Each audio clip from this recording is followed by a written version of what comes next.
Hello everyone, আসসালামু আলাইকুম।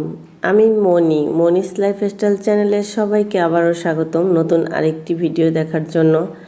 আমার আজকের ভিডিওটা যে যেখান থেকে দেখছেন আশা করি সবাই ভালো আছেন, সুস্থ আছেন। ভিডিও শুরুতেই সবাইকে জানাই ঈদ মোবারক। যদিও এই ভিডিওটা আমার ঈদের আগের করা ছিল, ঈদের আগের দিন পর্যন্ত, কিন্তু আমি এই ভিডিওটা যেহেতু ঈদের পরে দিচ্ছি আর ভয়েসটাও পরে দিচ্ছি। সকালবেলা মেয়ের কোচিং ছিল, আমরা সবাই সকালে নাস্তাটা করে নিয়েছি।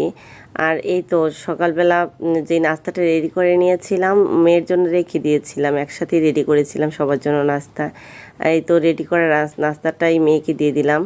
রুটি আর বরবটি আর আলু দিয়ে ভাজি করেছিলাম সেটা। আর গতকাল রাতে একটু পায়েস রান্না করেছিলাম, সেই পায়েসটাই মেয়েকে একটু দিয়ে দিচ্ছি।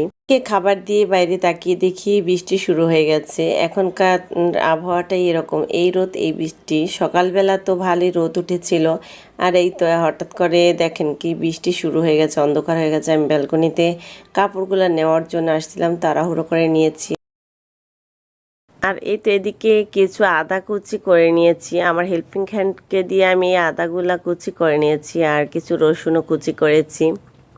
ঈদের প্রিপারেশন বলতে আমি ওই রকম কিছু কাজ করিনি, বাসা গোছানো কাজগুলোও করিনি। যেহেতু আমরা ঈদ করতে বাড়িতে চলে যাব, সেটা প্রথমে বলেছি যে ঈদে বাড়িতে যাব, আর ঈদের লম্বা ছুটি কাটাতে বাড়িতে যেহেতু যাচ্ছি, সেজন্য বাসা গোছানোর কাজ বা ঈদের প্রিপারেশনের এরকম কাজগুলো করা হয়নি। আর দেখা যায় যে বাড়িতে গিয়ে যেহেতু ঈদ করছি, ওইখানে গিয়ে আমাকে সব কিছু করতে হবে। আজকে যেহেতু সকাল থেকে সারাদিনই অনেক ব্যস্ত থাকবো, সেজন্য বাচ্চাদের জন্য একটু বিরিয়ানি রান্না করব। আর বিরিয়ানি রান্না করার জন্য আমি এই তো পোলার চালটা এখানে নিয়ে নিয়েছি, 2 কাপ চাল নিয়ে নিয়েছি। আর চালটা আমি ধুয়ে এখানে পানি ঝরাতে দিয়ে দেবো।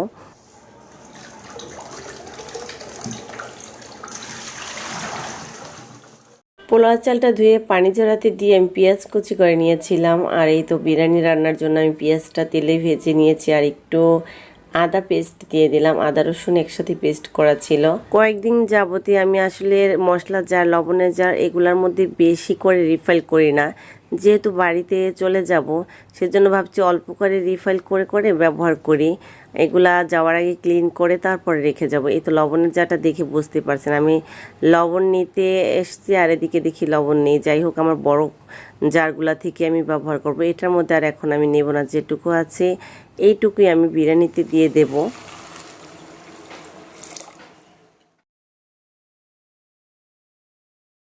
আমি এখানে রান্নাঘরটা একটু গুছিয়ে ক্লিন করে রেখে যাব, সেজন্য সব কিছু একটু ধুয়ে পরিষ্কার করে রাখবো। আর এগুলো সব সিঙ্কে নিয়ে যাচ্ছি।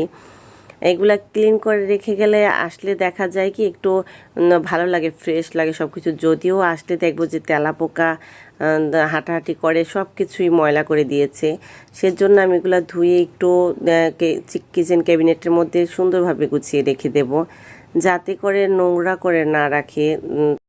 যেহেতু 10 দিন লম্বা ছুটি, খালি বাসা, হয়তো ধুলাবালি ময়লা সব কিছুই নোংরা হয়ে থাকবে, এসে পরিষ্কার করতে হবে।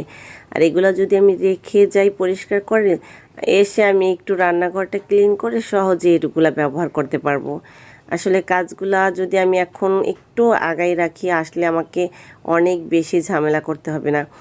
আর এইভাবে যদি গুছিয়ে রেখে না যাই, আসলে দেখা যাবে আমাকে 2-3 দিন প্রচুর কষ্ট করতে হবে, প্রচুর কাজ জমে থাকবে।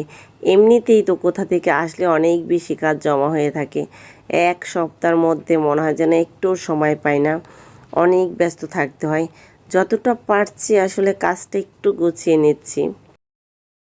বাচ্চাদের পছন্দের খাবারটা যদি রান্না করে রেখে দেওয়া যায়, তাহলে সারাদিন আর বাচ্চাদের নিয়ে কোনো টেনশন নেই খাবার নিয়ে।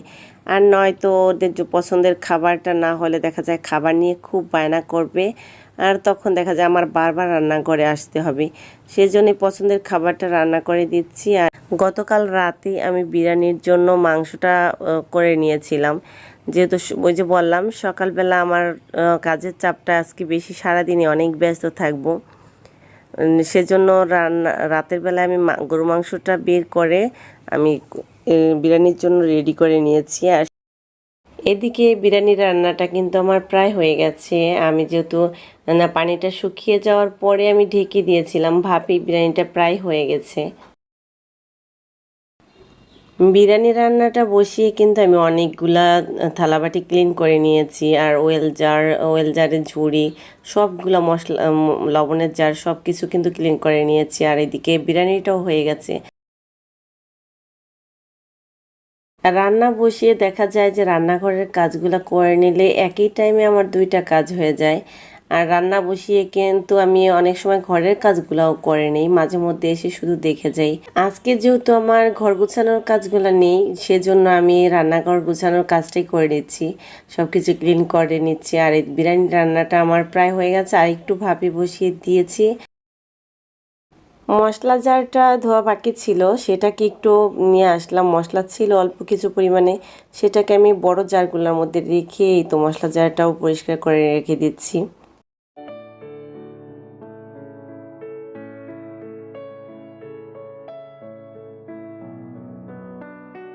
গতকাল সন্ধ্যার পরে বড় মেয়ে আর আমি একটু বাইরে গিয়েছিলাম কিছু কেনাকাটা করার জন্য, যেহেতু আমরা বাড়ি যাব। আর এবার তো লম্বা ছুটি, আর বাচ্চাদের জন্য কিছু কিছু কেনাকাটা করার ছিল। বড় মেয়ের কিছু প্রয়োজনীয় কেনাকাটা করার ছিল। আর এই তো এদিকে আমরা চলে আসছি। মেয়ে চুল স্ট্রেট মেশিনটা কিনবে, সেই জন্য কসমেটিকের দোকানে। আর এখানে সেই মেশিনটাই দেখছে, কোনটা নেবে সেটাই দেখছে ভালোভাবে মেয়ে। আর আমি একটু শেয়ার করলাম আপনাদের সাথে। ঈদ শপিংগুলো যদিও আমি আপনাদের সাথে শেয়ার করতে পারি না, কারণ আমি মাঝে মধ্যে যখন সময় সুযোগ পাই এসে বাচ্চাদের জন্য কেনাকাটা করি। ওইভাবে একদিন সময় করে দেখা যায় কেনাকাটাগুলো করতে পারি না, শেয়ার করা হয় না। এই ঈদ উপলক্ষে যদিও অনেক বেশি কেনাকাটা করা হয়নি, তবে যতটুকু কেনাকাটা করেছি বাচ্চাদের জন্য, নিজের জন্য, সেটাই একটু কেনাকাটাগুলো আপনাদের সাথে শেয়ার করব। আজকে যেহেতু সব কিছু গুছগাছ করে নেব, ব্যাগ গোছাবো, সব কিছু গুছিয়ে নেব, সেজন্যই ভাবছি যে এই সাথে ঈদের শপিংগুলো আপনাদের সাথে শেয়ার করে দিই।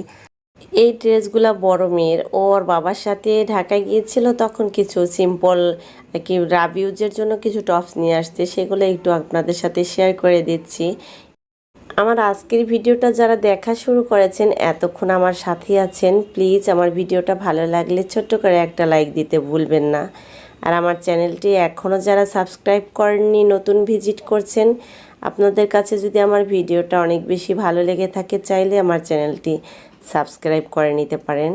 আর পাশে থাকা বেল আইকনটি ক্লিক করবেন, অল অপশনটি সিলেক্ট করবেন, যাতে আমি নতুন কোনো ভিডিও দেওয়ার সাথে সাথে ভিডিও নোটিফিকেশন আপনাদের কাছে খুব সহজে পৌঁছে যায়। আর এদিকে মেজো মেয়ে আর ছোটো মেয়ের জন্য এই ড্রেসগুলো আমি মাঝে মধ্যে যখন সময় পেয়েছি গিয়ে কিনে নিয়ে আসছি। আর এই তো বড় মেজো মেয়ে আর ছোটো মেয়ের জন্য দুজনের জন্য একই ড্রেস কিনেছি, একই কালার, একই রকম ডিজাইন, ম্যাচিং ড্রেসটা কিনেছি। যেহেতু প্রচণ্ড গরম আর বাড়িতে যাব, গ্রামের বাড়ি যেহেতু গরমটা অনেক বেশি হবে ওইখানে, সেজন্য একটু কমফোর্টেবল ড্রেসগুলো বাচ্চাদের জন্য কিনেছি।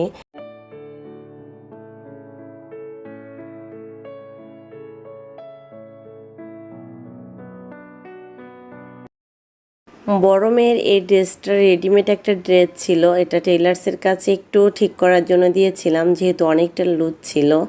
আর সেজন্যই আজকে নিয়ে আসতে ভাবলাম, আজকে ব্যাগ গুছাবো, আজকে সব কিছু একসাথে শেয়ার করি। আর আমার কিছু ড্রেস কিনেছি আমি আমার নিজের জন্য। আপনারা তো জানেন যে আমি কমফোর্টেবল ড্রেসগুলোই বেশি পছন্দ করি, আর আমার ড্রেসগুলো আমি আপনাদের সাথে শেয়ার করতে পারছি না। আজকে বিকালবেলা টেইলার্স থেকে আনবো ড্রেসগুলো, বলছে আজকে বিকালে দেবে। আমার এই ভিডিওটা যেহেতু আমি দুপুরবেলা করছি, সেজন্য আর আমার ড্রেসগুলো আমি আপনাদের সাথে শেয়ার করতে পারছি না। বাচ্চাদের জন্য যেই শপিংগুলো করেছি সেইগুলাই একটু শেয়ার করে দিচ্ছি। বাড়িতে যাওয়ার জন্য ব্যাগ গুছিয়ে নিচ্ছি, আর আপনাদের কাছ থেকে এখানে বিদায় নিয়ে নেব। সবাই ভালো থাকবেন, সুস্থ থাকবেন, আল্লাহ হাফেজ।